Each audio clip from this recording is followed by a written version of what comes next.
mais c'était un Médinois. Et maintenant, ce groupe de personnes qui sont en train de dénigrer le prophète d'Allah, c'était des polythéistes, apparemment qui venaient de Makkah ou qui avaient connaissance de la tribu de Quraysh. Donc, la meilleure façon de dénigrer quelqu'un, c'est ou bien de parler de ses défauts, mais le prophète d'Allah, il n'a pas de défauts.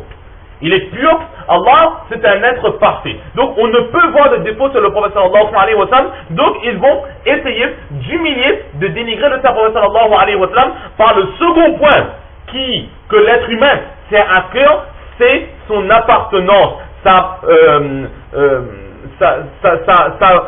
fraternité, c'est le lien qu'il y a avec les gens de sa famille, que ce soit ses ascendants, que ce soit ses frères, que ce soit ses cousins. Du moment qu'une personne fait partie de sa famille, nous n'acceptons pas que cette personne soit dénigrée, soit humiliée. Même si cette personne est en tort, on va quand même essayer de protéger cette personne afin de ne pas...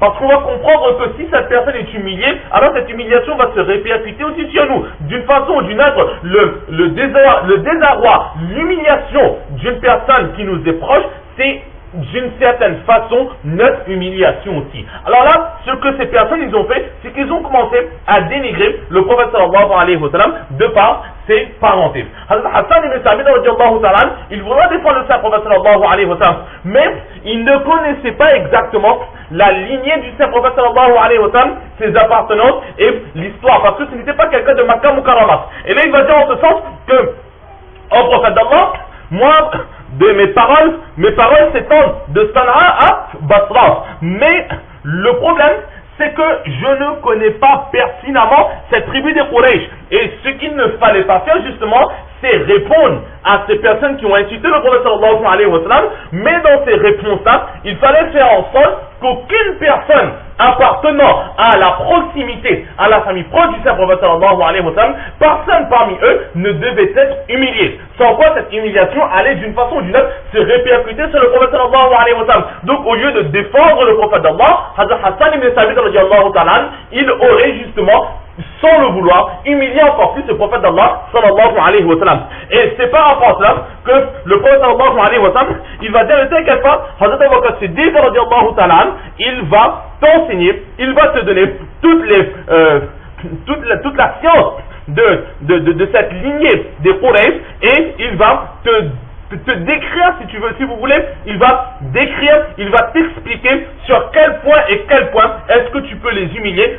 Comment est-ce que tu peux les comparer? À quoi est-ce que tu peux les comparer de façon à ce que ces personnes ne reviennent pas pour humilier les musulmans, l'islam et le prophète sallallahu alayhi wa sallam. Et c'est par rapport à cela peut-être que le prophète sallallahu alayhi wa sallam va dire wa Jibril ma'aka, que l'ange Ibrahim il sera là pour t'aider. Parce que là tu as besoin d'aide. Il faut que tu protèges le prophète d'abord, mais dans cette protection, tu ne dois pas blesser, tu ne dois pas toucher, tu ne dois pas humilier le prophète d'Allah sallallahu alayhi wa sallam, quelque chose de très très difficile. Et par rapport à cela aussi, le prophète sallallahu alayhi wa sallam, lorsque Hassan ibn Sabit radiallahu ta'ala va lui demander la permission de répondre à ce groupe de polythéistes, alors le prophète sallallahu alayhi wa sallam, avant de lui donner la permission, il va dire, mais que fais-tu de ma lignée? Parce que je suis aussi un Quraysh, je suis aussi quelqu'un de Makkah. Il ne faut pas que dans tes attaques, je sois touché et que les autres musulmans aussi soient touchés. Et là, le prophète Hassan ibn Sabit radiallahu ta'ala de dire que ne t'inquiète pas, prophète d'Allah, je me renseignerai sur ta lignée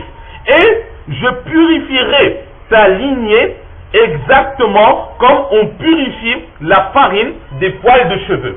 Là, c'est une très très belle comparaison que Hassan ibn Sabit radiallahu ta'ala il va faire. Il va dire que nous avons, il présente un exemple très simple, que nous avons un bol de farine.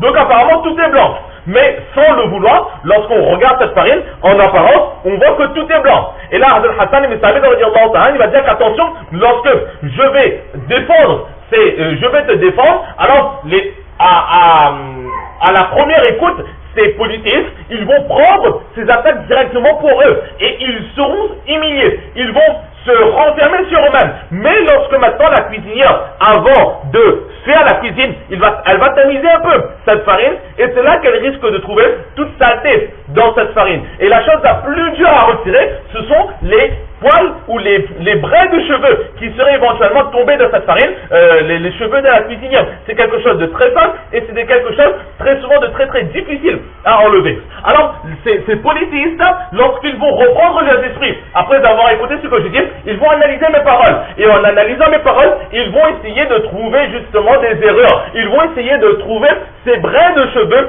dans ce paquet de farine. Mais au prophète d'Allah, je me renseignerai cette lignée de façon à ce que dans ce bol de farine, dans les poèmes que je vais réciter, il n'y ait aucun brin de cheveux. Il n'y ait aucune possibilité pour ces polythéistes ou ce groupe de personnes-là de retourner cette attaque contre toi.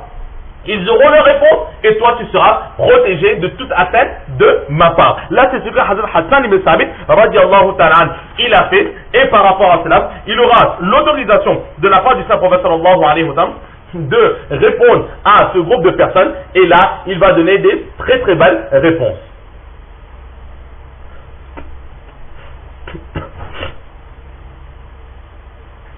Donc dans ce récit nous retrouvons encore l'autorisation pour le musulman de répondre aux insultes des autres personnes lorsque vraiment nous sommes dans la nécessité absolue, mais là aussi nous avons vu la dernière fois ne pas débuter de les insultes, se préserver au maximum des insultes.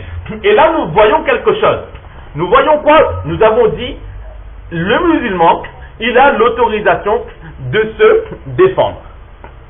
Nous avons dit aussi que le musulman ne devra jamais commenter par les insultes. Le musulman doit aller toujours dans le pacifisme, avec amour vis-à-vis des autres. Et lorsque vraiment le musulman ne peut plus rien, il est attaqué de toutes parts, là, il pourra se défendre. Et dans la défense aussi, ne pas aller dans la vulgarité, ne pas aller dans l'obscénité, etc.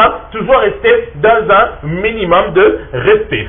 Et là, c'est une autorisation que nous avons. Mais لقد كان لكم في رسول الله أسوة حسنة. Dans le modèle du saint prophète sallallahu alayhi wa sallam, il y a pour vous le meilleur des modèles. Nous voyons qu'effectivement, le musulman il a le droit de se défendre, car Hassan ibn Sabit radiallahu ta'ala, il a eu l'autorisation de se défendre. Mais qui a la plus belle élocution entre Hassan ibn Sabit radiallahu ta'ala et le prophète sallallahu alayhi wa sallam?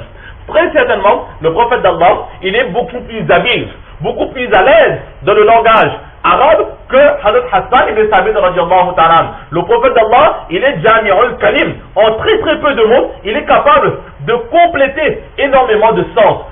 La personne la plus prompte, la plus à même à répondre à ces personnes-là qui ont insulté le prophète d'Allah, ce n'était pas Hassan ibn Sabit radiallahu ta'ala, ce n'était pas les autres compagnons, mais la personne la plus apte, c'était tout simplement le prophète d'Allah sallallahu alayhi wa sallam. Mais malgré cette autorisation, le prophète d'Allah, il a protégé sa langue. Le prophète d'Allah, il n'a pas participé à cela. Le prophète d'Allah, il a délégué ce travail.